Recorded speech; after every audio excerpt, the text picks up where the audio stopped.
Dinesh and this is Om. We are from Samanvay Foundation. We are product developers working on Avni. About Avni. Avni is a data collection and visualization platform. It's used by other NGOs. We don't directly work with beneficiaries. It has a drag and drop style low-code app designer capability. And we also have the app, the mobile app runs offline. And we also have strong case management and validation and skip logic capabilities within Avni. It's used currently by about 60 odd organizations. It's been live for the past 7-8 years, and it's used by more than 60 organizations across India. And with a lot of configuration and other capabilities which we have, Avni tends to, there's a flip side to it, that configuring and setting up Avni for an implementation becomes a challenge.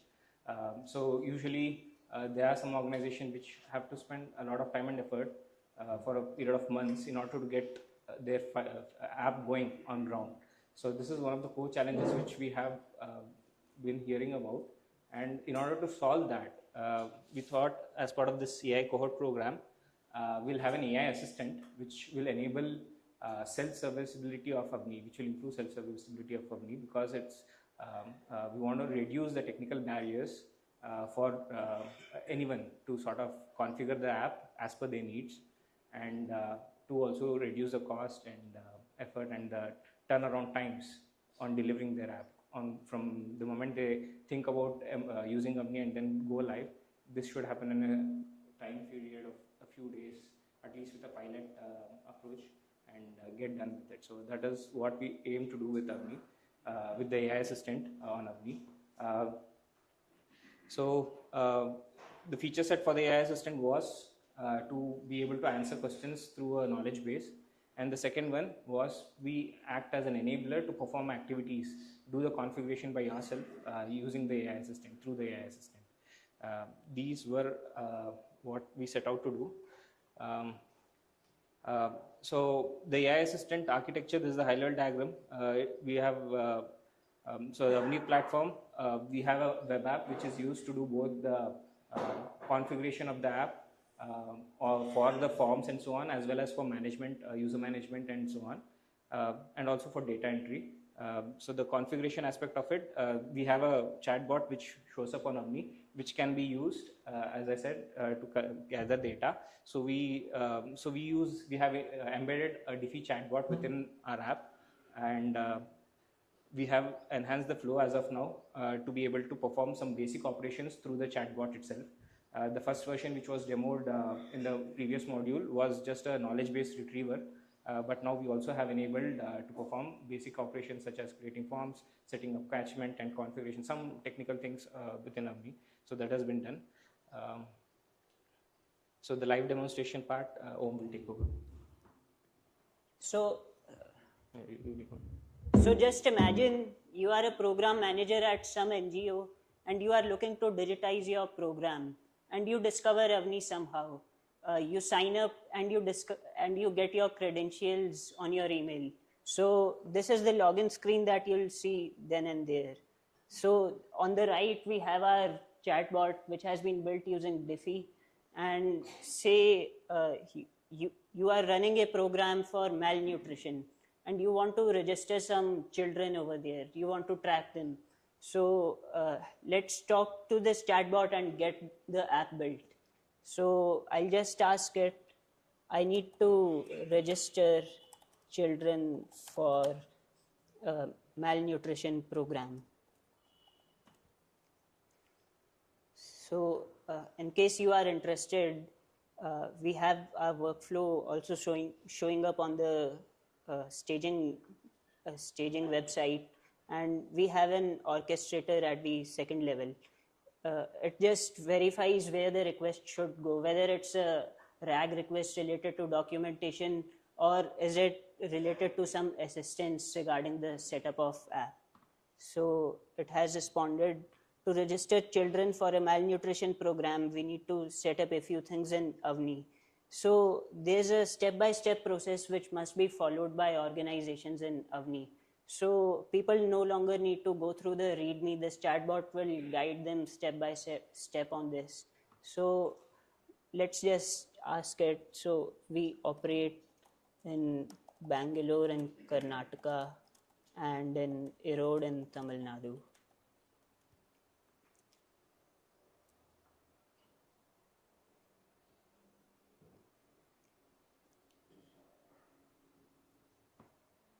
So the chatbot further asks whether the user would like to get these created automatically, or would the user like steps to create these on their own.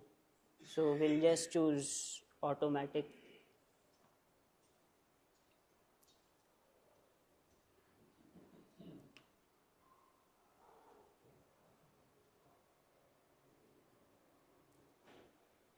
While this going on, we can. Yeah. So this is our workflow. So we have some initial variables configured over here. We send the authentication token along with the requests. But the fun fact is this is not shared with the LLM. We are doing all the API calls ourselves on the backend. And then we have this knowledge retrieval layer. This goes through our documentation and finds out if something is relevant. And then we have the if-else check for whether this is an assistant or a rack query or so on. And yeah, then it's just a continuation of that. For the assistant LLMs, once the call goes to our server, there is a loop going on every 10 seconds to check whether the process has been completed. So here it has responded back saying everything has been created. We can go through this in the admin app. So state, districts, locations, and the actual locations have also been created. Another thing that is specific to Avni is catchments, because this is offline first app. So the catchments must be there to use the app. So it also sets up the default catchment initially for the users.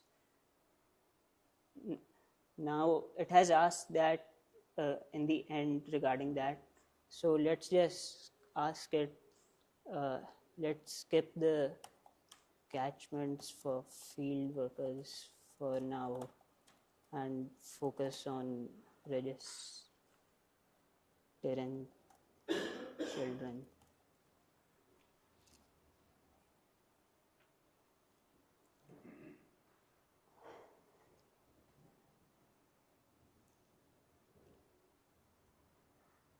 So it just responds back saying for this we will need to create the subject types, and it again asks whether the user needs the steps or this should be done automatically.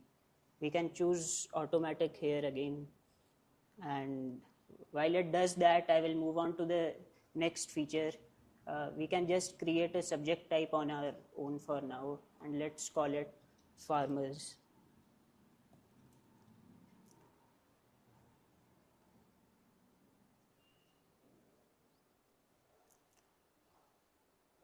And once the subject type is created, the user can just come over here and start filling up the questions they might need to ask in their forms. So suppose they start with the first question, first name and last name. But these kind of basic questions are pre-configured in Avni by default on the first page. So we have some workflows built in Diffie for these type of suggestions as well, which I'll just showcase here. So another case can be, say, people want to collect weight of an individual, and it's a numeric data type, but the user selects it as text, so it will flag that this is wrong and they should correct it.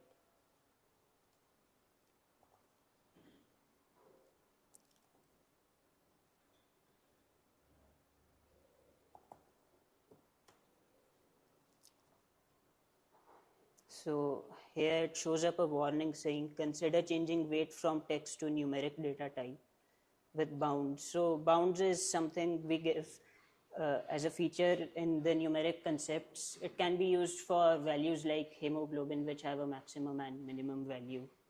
So im- uh, the third feature that we have is for visit scheduling.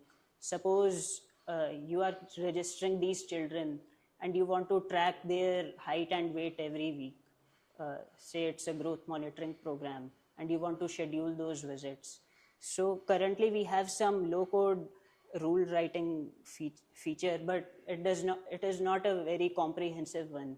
So we have created this feature using AI to write those rules as well. So I can just ask it uh, when the children are, for this case we have farmers, so when the farmer is registered, uh, schedule a visit on 2nd of every month.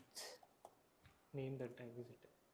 uh, let's call the visit a follow-up visit.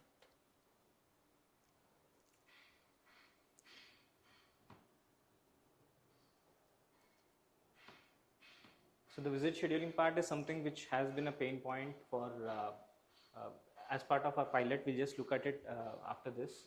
It has been identified as a pain point where writing complex rules on Avni, because of its configurability, it's usually dev first approach which we have taken while building Avni. So it becomes a challenge for non-technical users to configure it as per their needs. So visit scheduling is the most highest priority. So this is what we picked in order to figure out if this helps out. So it first shows up the scenario table based on a reference date and the visit date. Say if the reference date is 1st April, the farmer was registered on 1st April, the next visit will be scheduled on 2nd May. And in case the farmer was registered on 30th April, the visit will be scheduled on 2nd May as well. So the rule looks correct and we'll just say yes, and it will generate the JavaScript code for us. Can you scroll down a bit on the... Yeah.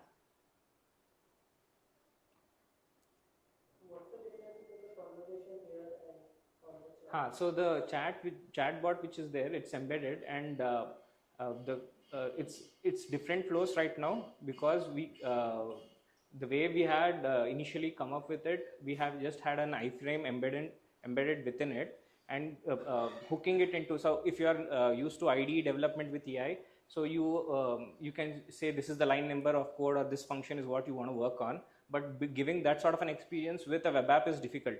So we can't easily break down the barriers between a chatbot and a web application which is built for 5-6 years, right? So to pilot that use case, what we have now tried to do is have hooks, build these hooks within high visibility or high requirement checkpoints, and get a thread going from there as well, rather than always have to, because otherwise you cannot, we get more context-rich prompts out to the AI.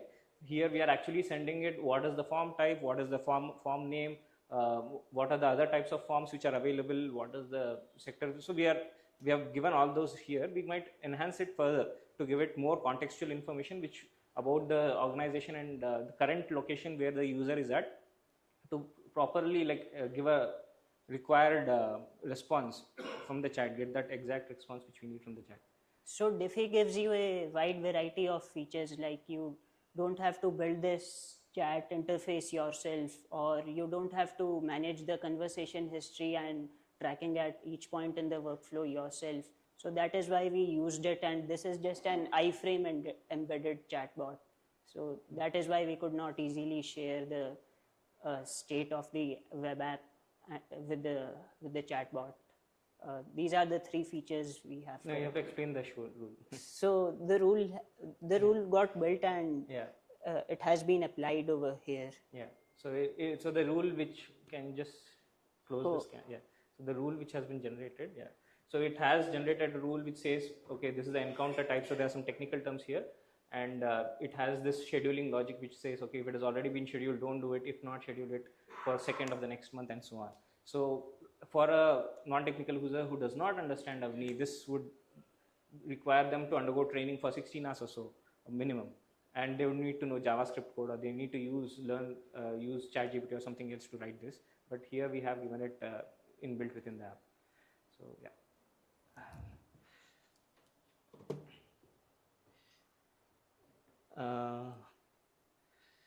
So yeah, about the pilot, yeah. So this is about the pilot results. So we piloted the initial chatbot without all these actionable capabilities 60 days ago, and it was available for all the prod organizations as well as for people who signed up for trials on Avni. And we had about 24 organization users use this assistant, and most of those users were from existing organizations who have been using for Avni for a long time.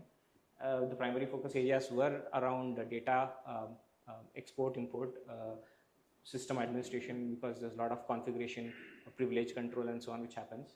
And second thing, which I just talked about, rule generation for visit schedules, for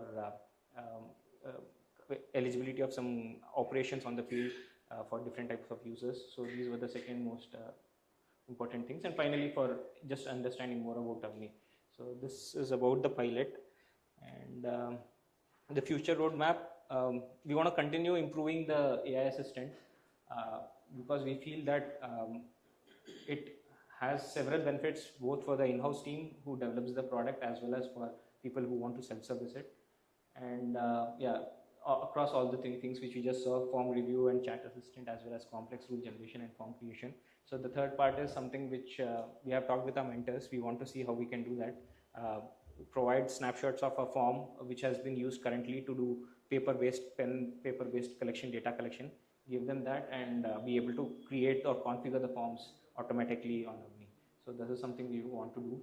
And then the second aspect of it is to ease data collection. So we want to do this because this would benefit people, field users who are on ground, do more.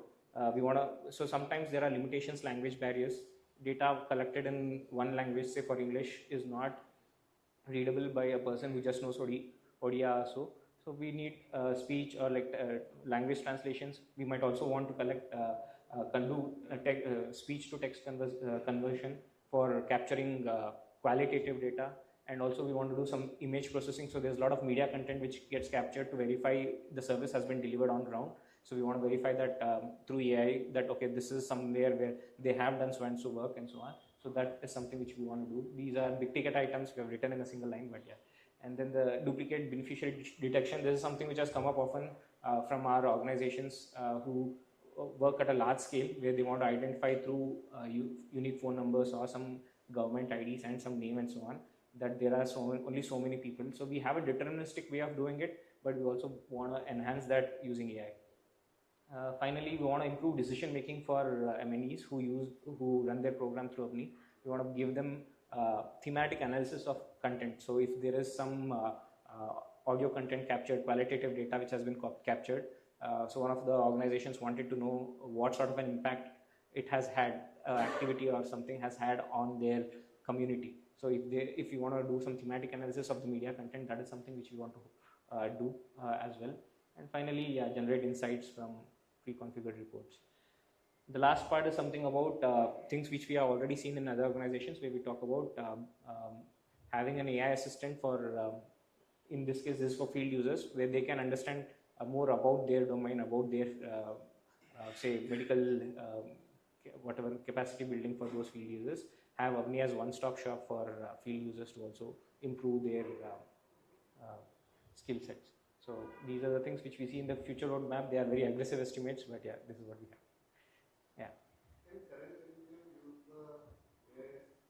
Yeah. So it's open for everyone. We don't have a restriction on who can use it and so on. Yes. Yes. So no, we don't allow it on the production organization. So there's categorization of organizations for safety purposes. This is still in trial. So it's not used for production and UAT, but they can ask us for a demo account, and they can use their old bundle, and then they can build something, verify that it's working, and then port it back to their production organization. So there is organization security which is there, but they can use a different dev account. They can use a dev account and build it, and then get it into production, test it, and get it into production.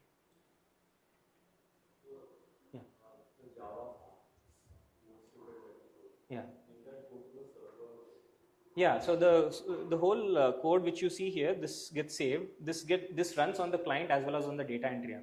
The field app which Avni is, which is used to do actual data collection, this logic is used to determine when the next visit has to be scheduled. So there are entities such as subjects, visits, programs, and stuff. So when these things should be enabled, when these things should be shown up for the user to say, okay, he has to now go and do a follow-up for a person, as they were talking about high-risk pregnancy and so on. So there is a particular schedule they have to follow. Like if it is a high-risk pregnancy, they have to do follow-up within the next 2 days. So this rule would run and it would say, okay, you have to do the next schedule after 2 days. It's automated for them to, they don't have to keep it in mind that they have to do this again 2 days later. They just open the app and it shows up that there is a due visit for so and so beneficiary. No, I got that. What I'm trying to get is I don't know the infrastructure. So is there a possibility of some spurious player trying to hack into the system by injecting code? Yeah, so the AI security aspect of it is something, yeah, so the logic which we have here, the Diffie flow is secure in the sense that to run this rule you need a auth token and so on. To generate this, there's we have the regular chat flow, but to run it on the system you need to have a logged in user and so on. So the app security ensures that running of the rule will be run in a safe environment. You can't access the data outside. The system is secure internally. So the rule might be garbage and it might break the functionality which is intended to do, but it will not cause security harm. There's definitely a chance of the rule not working as expected. Or they write a garbage rule, but it can't push data. It can't say make a call to some other system and say push this data there. And sometimes this rule mostly runs on the offline app, which does not even use internet. It has a strict code wherein we do a sync and only then data gets pulled or pushed. Just asking how this is different from an API endpoint. It's like an API endpoint. This is which This just an API endpoint, right? the chatbot or the code itself. this code? It's an API endpoint, right? You're just JavaScript code. it's just an API endpoint, right?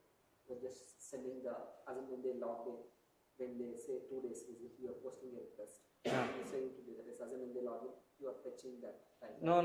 I think the thing is because Avni is not known, it's getting a bit complex. But in general, these rules are not executed directly through this app. It is you think of it like writing code to create your app. So your app internally refers to this and works on it. There is no you're not field user or someone else is not invoking these calls and scheduling anything. This is going and sitting within the code, and it behaves. It's a native language for the app. It can't be interpreted externally. It can't be executed externally or reached externally. It's an API endpoint, right? Is it? When you save this entire form, it is saved somewhere in the database, if that is what you want to ask. Okay. Yeah. We create the application. So if I were to come in and say, hey, I want an application for antenatal care. Antenatal care. Okay. So where are you sourcing all the knowledge-based stuff? Is it from your prior application stuff?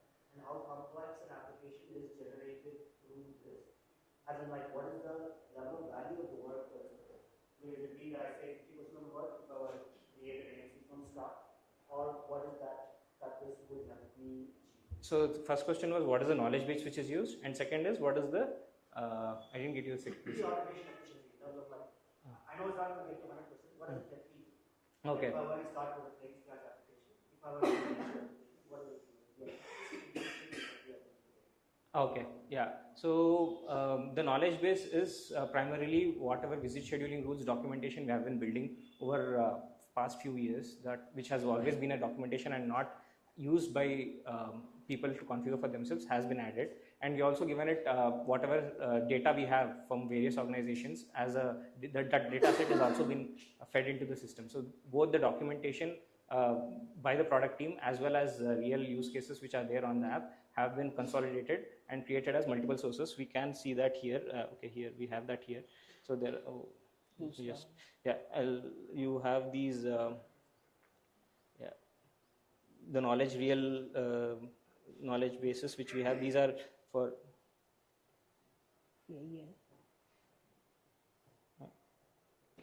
No, not this. Yeah, sorry. So these are the rules knowledge base which we have, as well as the documentation knowledge base, which is the primary one, which is also used in the chatbot. Both of them are available. The efficiency aspect of it is we have started off with breaking down the initial barriers. It does not help solve the overall goal of complete application configuration, but it helps overcome the initial blocks which are a problem for field use, like people to do self-service. That is the thing we are looking for. Get them a quick start, get them a head start into configuring the application. That is what we have achieved so far. We hope to achieve is to get to a reduce the configuration requirements time, as we said, from weeks to days for a pilot, and that is what we are looking for. Thank you so much.